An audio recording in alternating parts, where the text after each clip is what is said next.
Welcome back. Welcome back. And then talk about it.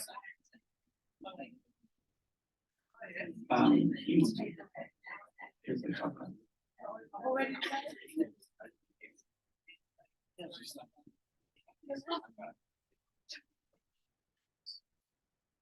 Would you like to know about my mom beat terminal cancer?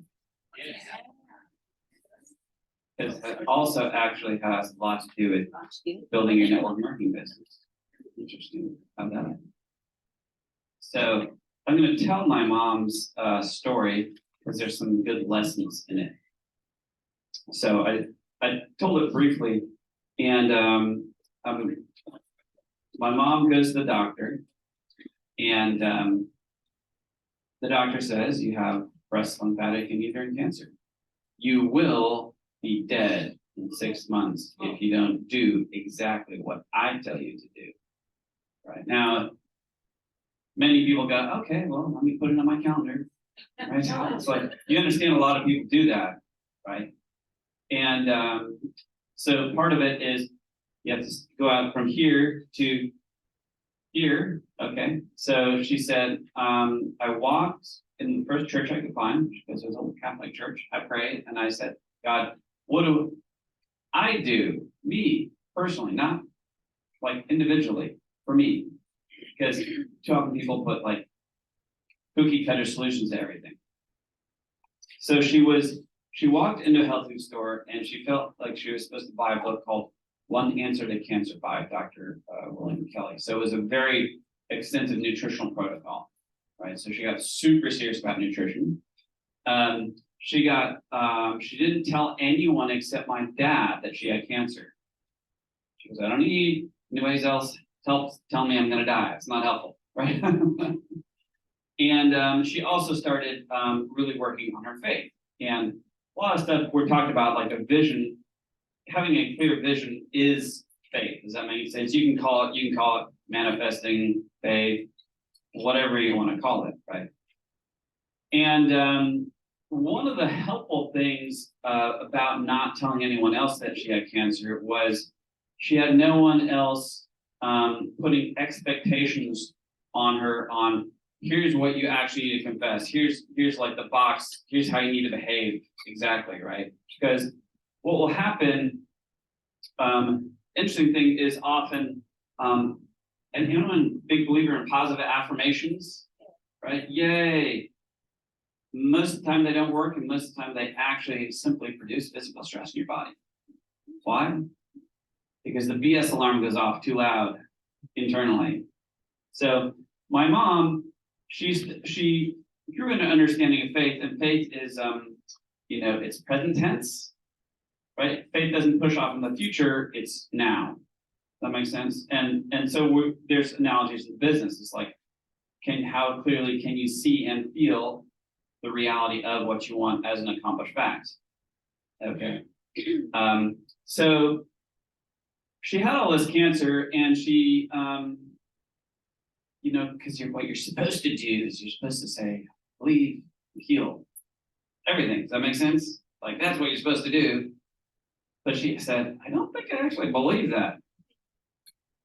Right? So here's the question that saved her life. She goes, what could I believe? Where could I have an affirmation or connect my faith to that I would actually believe? Does that make sense? Because most people, they're like, oh, I'm going to do this. And it's like, but you haven't accomplished any small goals yet. And so this is what I'm going to do. And just the internal BS alarm is like, right? It's not working. So she stopped for a second. She goes, so what could I believe? She thought for a bit. She goes, I could believe that 2 cancer cells at a time are continuously getting better.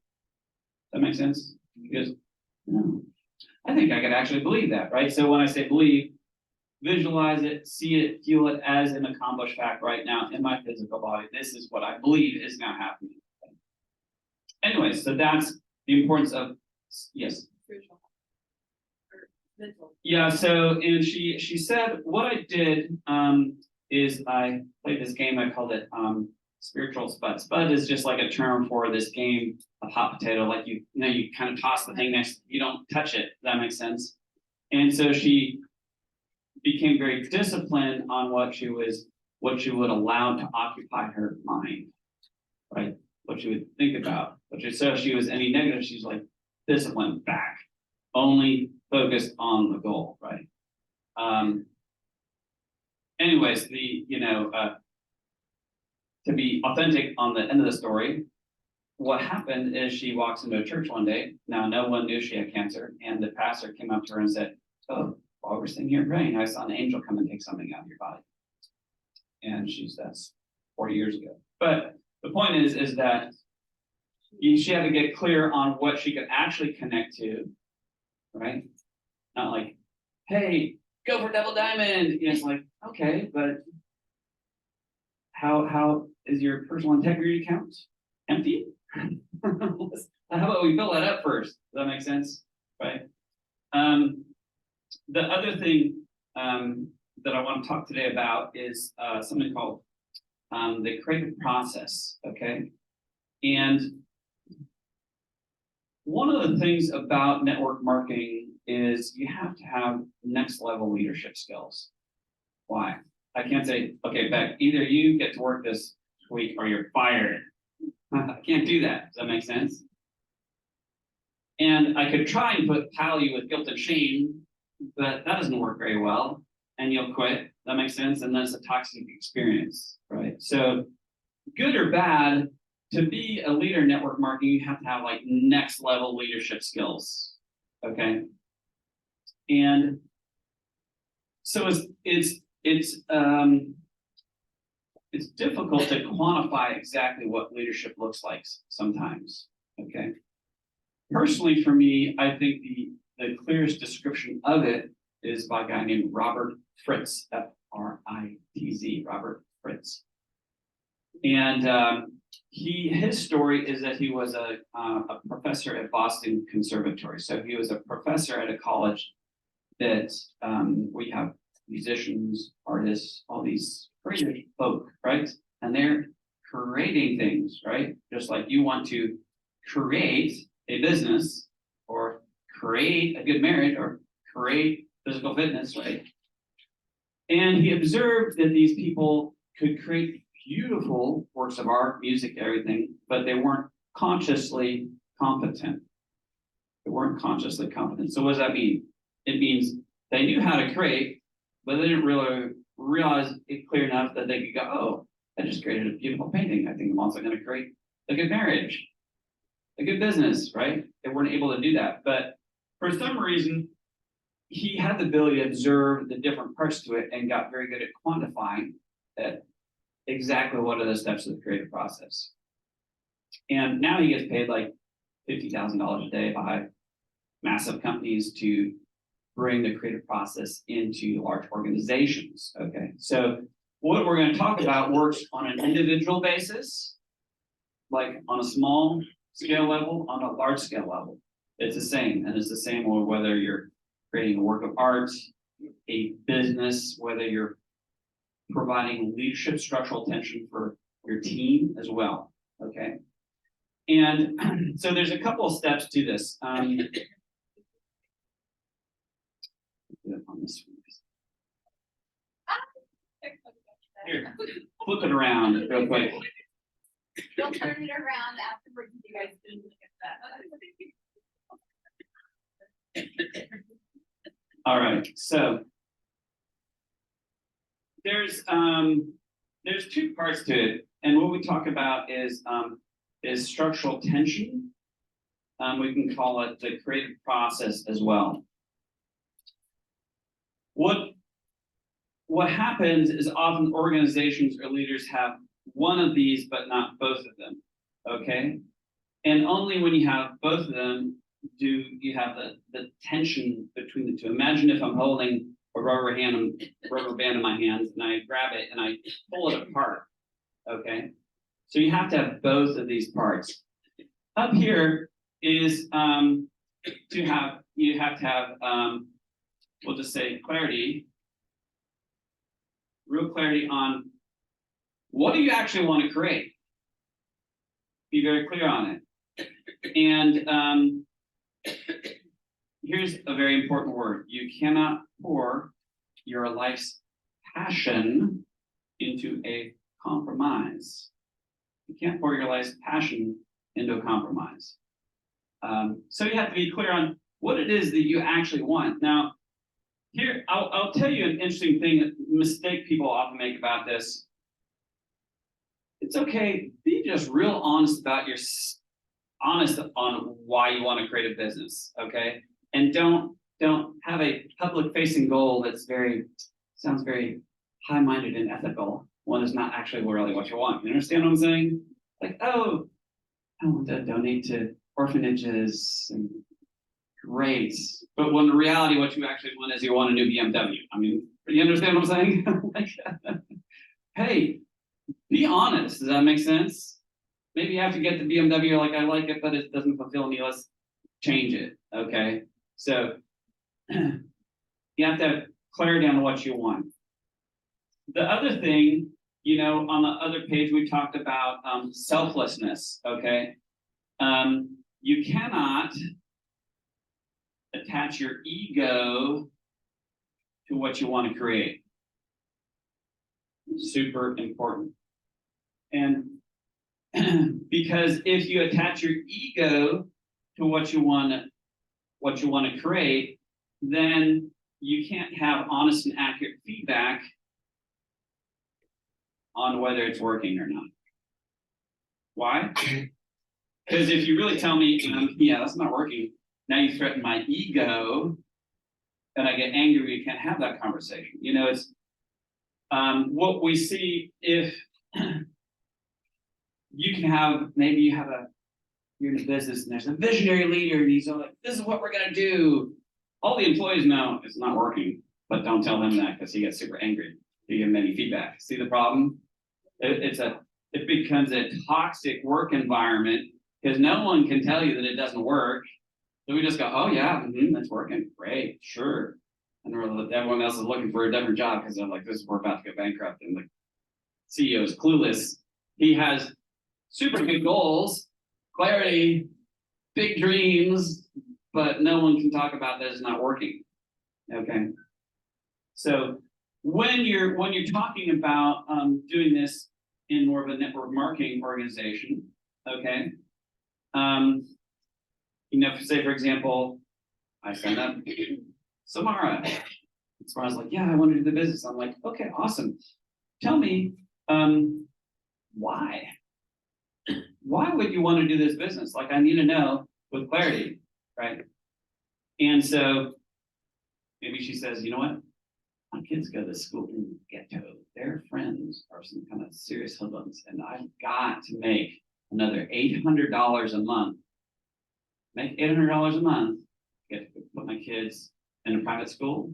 I'm like, awesome. Now I know with clarity, her passion is for her children. And I know exactly what it's going to take. Okay. The reason this is so important is that a month from now, she's not actually doing anything. She's got a great goal, right? I need to be able to have a conversation with her. We have to have honest and accurate feedback. Okay. Okay, Samara, let me ask you something. You told me that you wanted to hit whatever rank, senior, master, consistently, so that you could put your children in private school. Is that still the case? Or have you decided that's actually not important anymore? Now I understand if she goes, it's not important, like, cool. Don't do it then, right? Why? We're not attaching your ego or your value to whether building a network marketing business. Like, not everyone needs to do network marketing. You understand that? Like, not everyone has to do this business, right? So she may say, you know what? It's just, school's not that bad. I don't think it's that important to me. I'm like, okay, don't do it. That makes sense? But she's like, oh my God, no, I have to do it. I'm like, okay. Let's have an honest conversation here. Your current activity is not going to get you there. Are you willing to start taking the right action to get there? Yes or no, right? So what I'm doing is we can have this conversation here and we can have clarity on where we want to go. And now we have the tension between the two. that helpful? Because you have to have the language to have conversations with your business builders to pass the vision and like, hey, is this important? Let's keep doing this. This is where we're going. Okay, is that helpful? So this is what you can have. You can use this same process on getting in shape or whatever. It's like, okay, how important is it for you to have your six-pack abs back? You know what? That's actually not that important. Yeah, I'm just kidding myself. I'm like, okay. don't do it. Does that make sense? But if you're like, no, it's gotta happen. Okay, awesome. Don't let the scale trash talk you, right? You gotta disconnect your ego from it, right? But what can we do to start making progress? Because we have to start making some steps, because you can have this goal, but it ain't happening, right? Is that helpful for people?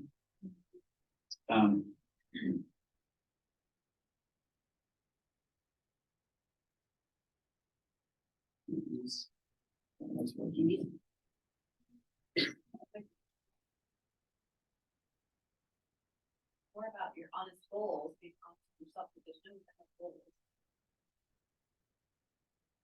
Yeah, I'll give you an example of this.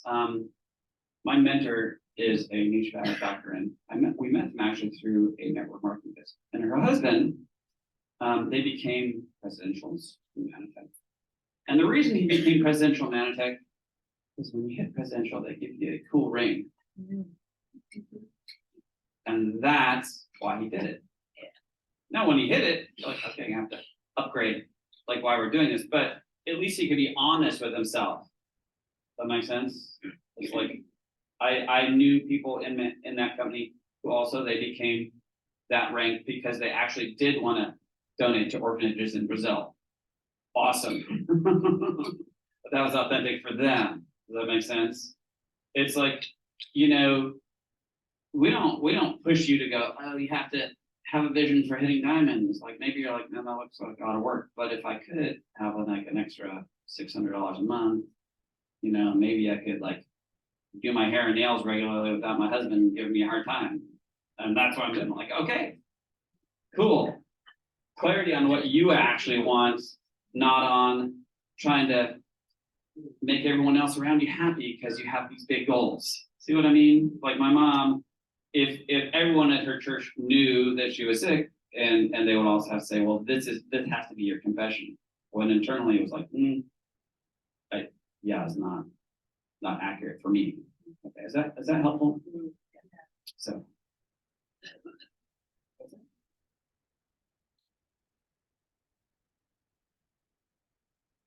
here's another exercise. Okay. And this is sound a little bit outside the box. You ready? I think maybe people can time travel with strong emotion and clarity of detail. Right. And here's something I'd like you to think about. Okay. Now, I want you to imagine, go on a trip with me. Imagine this. Okay. You're pulling up to your house, right? And in the driveway is that car that you would really like. Is this your dream car? Does that make sense? You're like, this is mine, whatever. I think the car's not important to you, but it's a nice, if the car's important, it's a nice car. Does that make sense? You're like, that's the kind of car someone successful would drive. Or maybe it's like, oh my God, that's the exact color, the model. That's my car, right? So you pull up to the driveway and you walk into your house, and sitting at your kitchen table is future you. I'm surprised to see future you. By the way, future me looks good. Healthy, fit, vibrating with success and confidence. That makes sense? You're like, oh, that's who I want to be. Does that make sense? Like the way they're dressed, everything. Bam. You're like,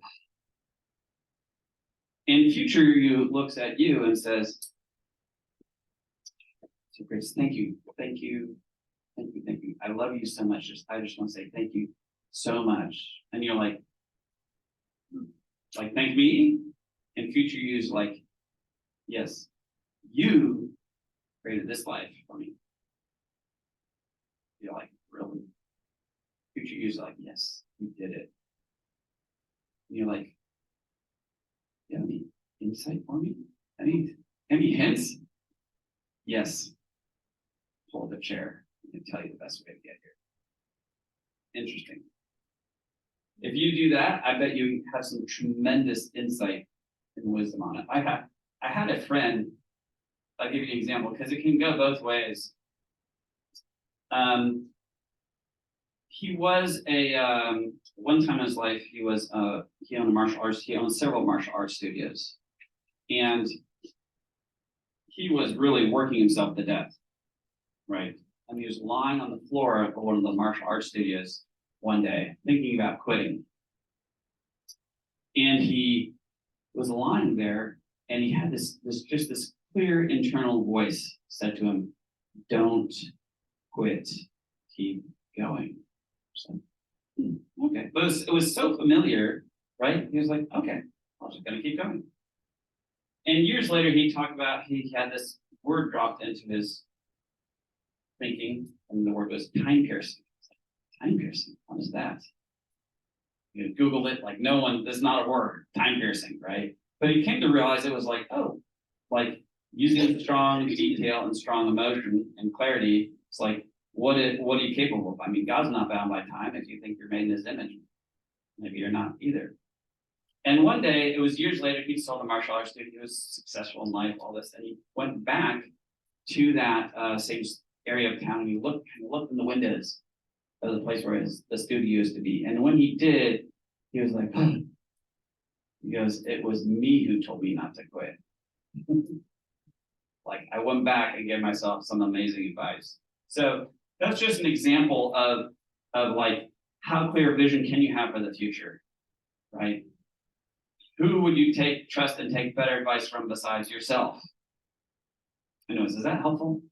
A little outside the box, but I think it's important to cast that clear vision and create the tension again between these two. Anyone have any questions on this process, like what it actually looks like in an organization, working with people individually, anything like that? Robert Fritz. So he took this and he would, for example,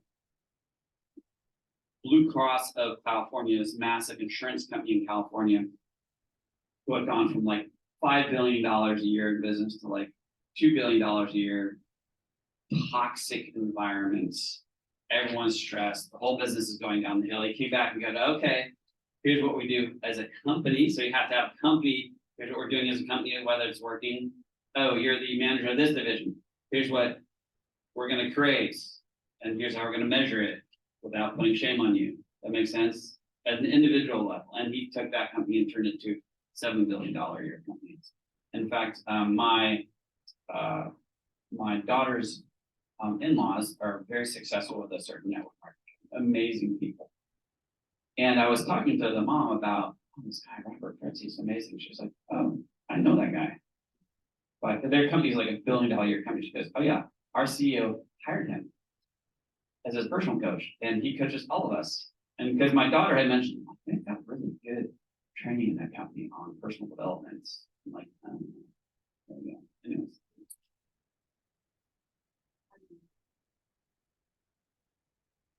Having clarity on what you want. It can't be a compromise, but you cannot use, here's how I'll put it. It's very helpful in life, especially in network marketing business, to make a clear decision that you don't deal in the currency of guilt and shame. Don't deal in the currency. So a currency is a means of exchange.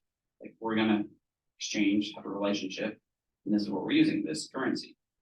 So there's 3 areas that you're gonna have to be very clear on not believing the currency of guilt and shame. The first one is, so when I say shame, what I mean, shame says what you're doing or what you're not doing changes your value, okay? Versus, no, you have an intrinsic value and potential, and what you're doing is not in alignment with your true potential. One is condemnation, one is conviction. So the 3 areas that you make a decision not to use guilt and shame are: first, I'm not going to use that on other people, right? So I'm not going to say, oh, because you did this, now you're worth less, and right? It's like, it's a very low energetic thing, right? But the second, and a little bit more difficult, is to not allow other people to put it on you, okay? And the third, but definitely most difficult one, is you don't use it on yourself. Okay. And it's kind of like this. If I took Beck out to dinner and I said to the waitress, I'll take the bill, and I pull out a bunch of Russian rubles, I go, here, and the waitress is like, yeah, sir, we don't take that currency. I'm like, but I want to pay in Russian rubles. You're like, you may want to pay in Russian rubles, but it's not a thing, right? We don't have a business relationship unless you come back with the correct currency. See what I mean? Right. And this is the degree to which you can subtly fine-tune this is a lifelong experience. Okay. Because if you really dive down into it, most people are using subtle shame to try and get themselves to do better. You nasty shit, I can't believe you did that, you should do that better, right? Here's a one way to fine-tune this, okay? Anyone have like a small child, favorite niece or nephew, right? Who's got something like that, right? Come on, tell me who this person is. Niece, nephew, kid, what are we talking about here? My granddaughter. Your granddaughter, what's your granddaughter's name? Clara, okay. So imagine we're going for a walk. Clara's here. How old is she? 3. Right. So we're going for a walk, okay? And as we're walking, I put my arm around Clara, and I start talking to her like you talk to yourself on your worst days. You understand? Worse. On your worst days. I'm sure you don't do it anymore, but you know, like, oh, I can't believe you did this, and you should have done this, and blah, blah, just like we're walking along, and I'm like talking to her like this. How do you feel about that? Like, dude, we're gonna have it out here. Like, you're messing with wrong grandkids. Does that make sense? I will take you out. That makes sense? Trying for kick your butt. Kick your butt, right? Why? Because you recognize that love, that currency of shame is completely unacceptable. Yet we use it on ourselves all the time. Does that make sense? So it's that level of clarity on that. So always, is this helpful? These old hints. So the other thing I just realized I want to share with you, because of the type of group we have, we're in the people helping other people business, and many of you like helping other people, right? How many people get worn out from relationships that you poured yourself into that you didn't get a return on investment? Does that make sense? Anybody? One person? 2 people? No? Okay. So this, what I want to tell you is very important because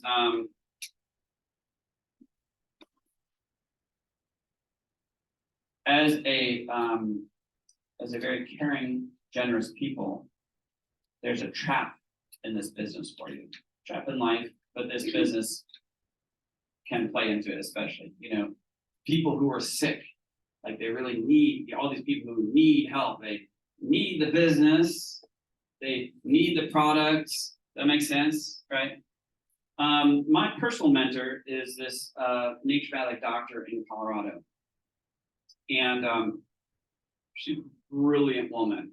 And I do not toss that word around lightly. You understand what I'm saying? She's freaky smart. Like she'll be talking to me. I'm like, okay, whoa, like slow down, like wow. So she and her husband had in Denver, they had $1 million a year naturopathic clinic. So they did $100,000 in business a month as a naturopathic clinic. It was big. Does that make sense? She had about 20,000 clients.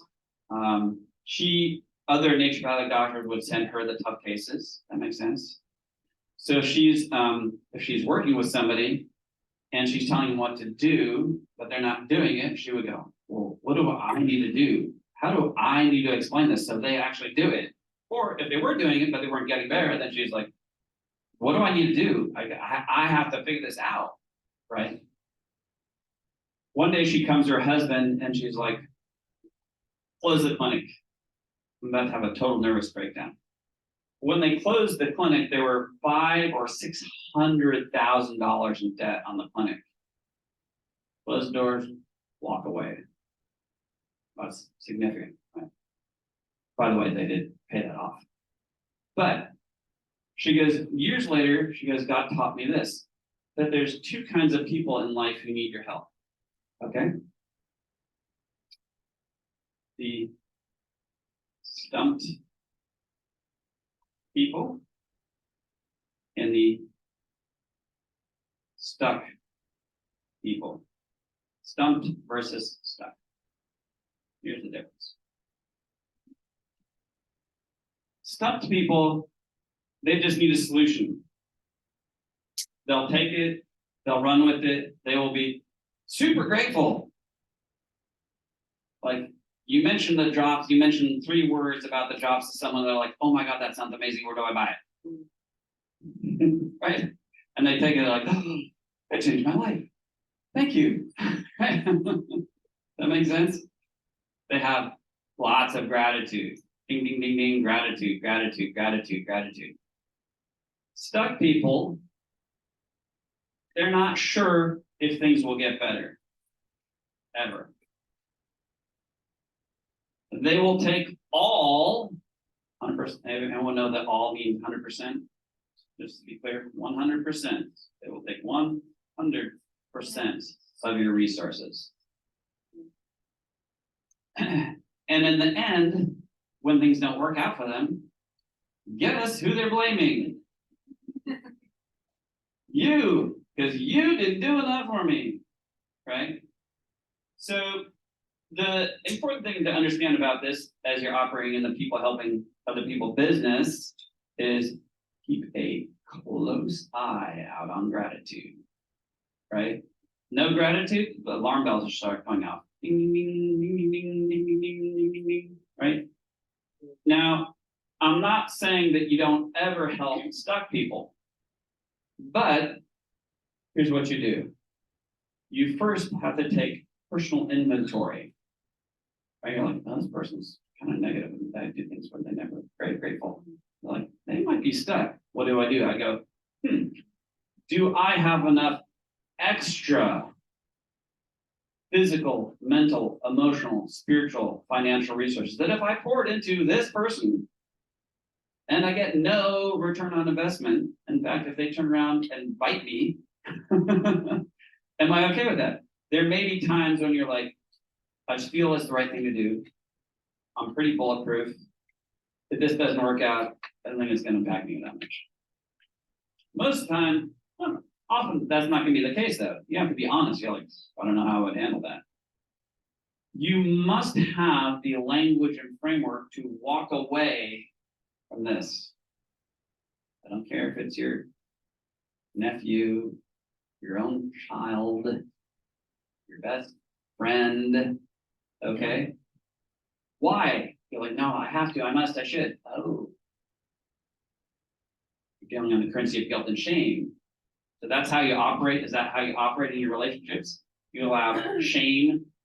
You allow other people to put shame on you because you didn't. Does that make sense? It's like, well, I thought you made a decision. You don't deal in that currency anymore. One of the things that will help you make this decision is this. is that I firmly believe that each one of you, because of your life experiences and your skill sets, that you are brilliantly, uniquely gifted to be world class at something and to help a certain type of individual and person. That makes sense, right? Like you are the person to help that person uniquely, better than anybody. So one thing to understand is there are some of these stumped people that are waiting for you in your future. They're waiting. These kind of like they don't know you, but they're like someone like they need you to show up. Does that make sense? If you allow people to use guilt and shame on you to control and manipulate you, to get you to keep investing in their stuck situation, you're going to get to the next stump person and be like, oh, so sorry. Would love to have helped you, but I am broken. I let this person convince me to pour all my resources into them, and then I'm broken, and I would love to help you, but I can't. Does that bring some clarity to it? It's like it's hard to, it's like my nephew. He's blocked. He cannot even leave me a voicemail. Does that make sense? And the kid needs some help. Okay, I'll just say that. Really needs some help. But he left me a voicemail one day, and he was filling with guilt and shame, trying to control and manipulate me and make me feel bad. And I've done a ton of stuff for this kid, and he was not grateful at all. I'm like, oh, I didn't feel bad about it at all. I'm like, click. Good luck.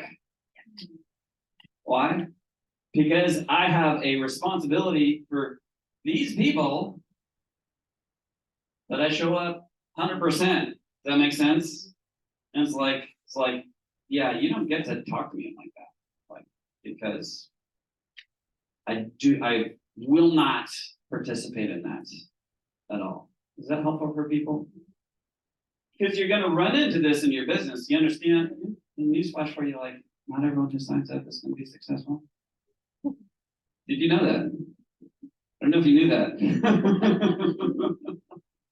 But this person, like, oh, I gotta buy their kit for them. I gotta give them free products. Does that make sense? Like, oh, we have to do this for them. They really need it.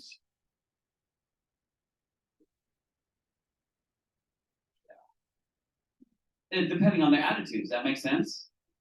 It's like, I'm giving product away from people. They're like the most grateful people ever. Does that make sense? Or you're like, oh, I bought your kit, and you're like, 2 years ago, you never paid me back, never even mentioned it, and all you do is complain. Like, oops, that was a mistake, right? Is that helpful? Because otherwise, you get worn out in this business by being so nice, so nice, right? And a lot of it is, it has a lot to do with often people very intuitive and empathetic.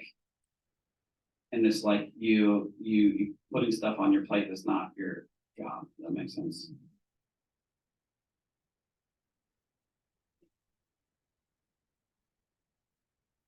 We're gonna talk about recruit stuff. Yeah. So, what time is it? About 5 minutes. I will. Would you say, can I just ask a question with that stuff in some? Would you say, and this is why you often have said, and I say sometimes also duplicate them, and I say we are not in the convincing business. So you have to convince them, they're probably stuck, and then it's going to be. Yeah, we'll talk about that a lot in recruiting, but it's like, oh, you're looking for an excuse. Okay, like any excuse will do. I mean, I always joke. I go, someone says to me, Steve, I can't do the business because I ran out of peanut butter yesterday.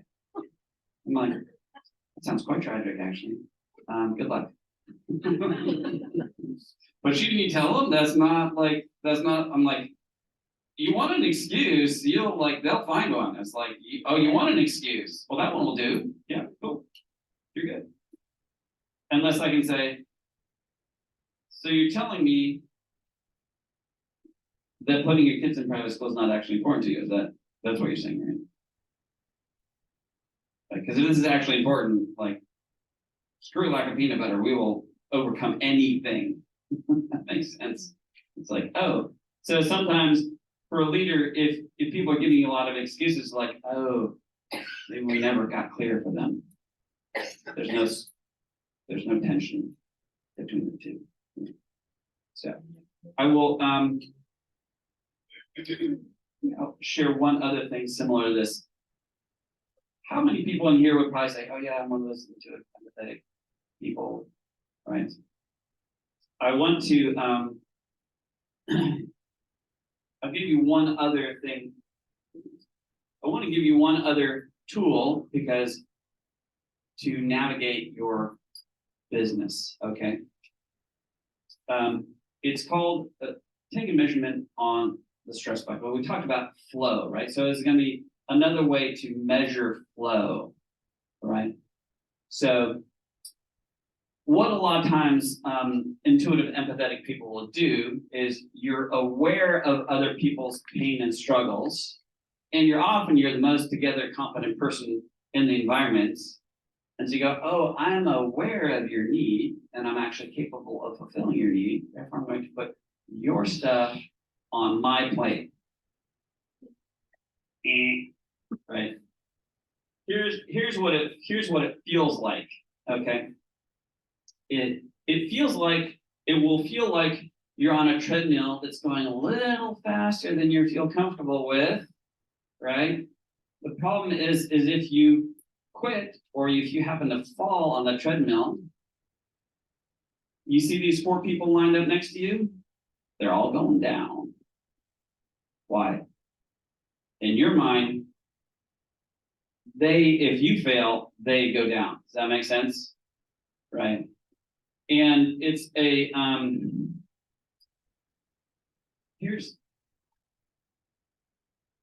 there's not balance in it. It's not accurate. Okay. And you've allowed guilt and shame to have you put their stuff on your plate. You follow me so far?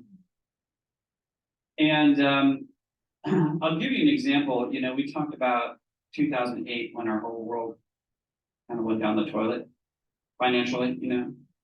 And I have an older sister who's off the chart intuitive empathetic, right? Like she could read a National Geographic article and get PTSD. Like I can't have problems in my life without her going, are you okay? Do you need to send you money? Now, when that time when we were having major problems, I promise you this, if she had been very wealthy, she would have rescued us, if not just for her own mental health. You know what I mean? Under the guise of, oh, I care. Okay. If she had done that under the guise of being virtuous, she would have robbed me of the most important year and a half of my life. Because what I learned in that next year and a half fundamentally changed my life, right? So I'll leave you with this. So this is for my coaching clients. This is an affirmation I have them say when they realize, and anyone feel like your stress bucket's a little full? Like you're like, you know, I got a lot of stuff, like, and what about this person and that person, and I got, you know, right? So this is what I have my coaching clients say. Just a short prayer. It goes like this. It goes like this. It says, God, I put a few things on my plate that are not actually my responsibility. And by putting them on my plate, I've taken them out of your hands where they'll be better handled. And it's good and safe for me, and it's good and safe for other people that I take these people and give them back to you. And then you just say this, hey, by the way, if you need me to do anything for anyone, just let me know. I'm happy to. Otherwise, I'm not going to worry about it. That makes sense, right? And it's like, and you put balance back in your life, right? And you feel back in the flow and not like, you know? And it's helpful for those people, right? That you don't put their life on your plate, even if you're stressed out. But what about this? What if they lose their house? What if, you know, there's a lot of, it's like, you gotta learn. You gotta learn. Yes. I think that's it.